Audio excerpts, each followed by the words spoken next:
สียวไปยังเอาเงินเช้านี่ให้แล้วเงินเช้ากับรางวัลของนักเดินทางได้20 บาทไปเดินทางเอาน้ำกินดีกว่าตู้ตองมาจะใส่มาขมิ้นใหญ่เจ้าคือมาซอยข่อยไปนี่จะไปยังไงมาจังไดโอ้แต่ละมื้อแต่ละเว้นนี่เนาะใส่วิทยุเจ้าแต่เก่าเจ้าก็พกวิทยุฮะเฮ้แล้วพอยก็เห็นเขาลงคลิปเขาให้วิทยุเจ้าอยู่แม่มือหันที่จะเล่นศีลน่ะก็เห็นคลิปเจ้าอยู่บ่เจ้าซื้อบ่คือเขาให้ซื้อนี่ฮะ200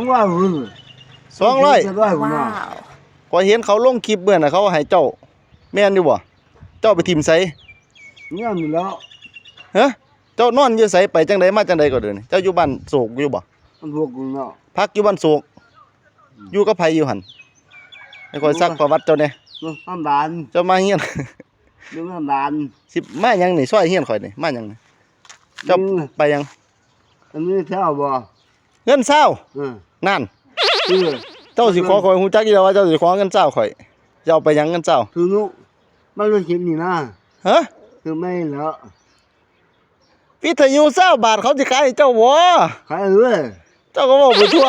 ขายให้เรื่อยคือแล้วมันรู้คิดนี่ข่อยว่าแล้วเจ้าต้องขอเงิน20ข่อยแน่นอนเจ้าพ่อหน้าข่อยนี่แม่นบ่จะให้อยู่ดอก20 บาทก็ได้แต่ว่าห้ามไปซื้อแนวอื่นเด้บ่ซื้ออื่นหรอกห้ามไปซื้อเหล้าเจ้ากินเหล้าอยู่บ่เจ้าบ่กินเหล้าบ่เจ้ามีแต่ว่าไปซื้อวิทยุอยู่เบิดปีไม่ที่นี่ฮะคือมันที่นี่วิทยุใส่เสียละ20 บาทเด้อนี่เจ้าก็เว้าไปทั่วกูขายได้ที่นั่นนี่แม่ยังอยู่ในถุงงามเจ้าแม่นหยังได้หยังฮะ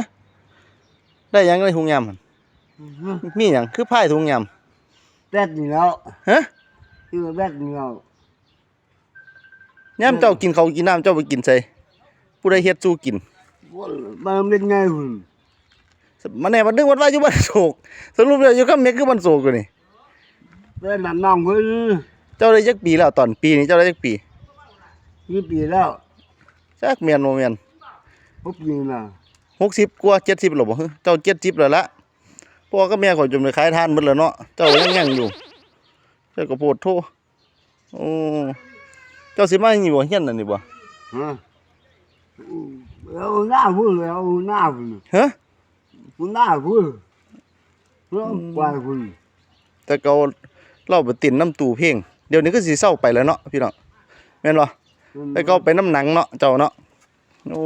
ยตู่ตองเรายังมีชีวิตอยู่เด้อตู่ตองเด้อแข็งแรงอยู่เราก็ยังรอบ้านเด่นๆนั่นก็ได้บักสมมาจังได๋ล่ะเดาหนึ่งข่อยก็คุยกับเราเอาสบายดีโบกมือล่า FC บ๊ายบายเขาบ๊ายบายได้ไหมโอเคบ๊ายบายเอาอยู่บอกเงินเช้าเสียวให้แล้วนี่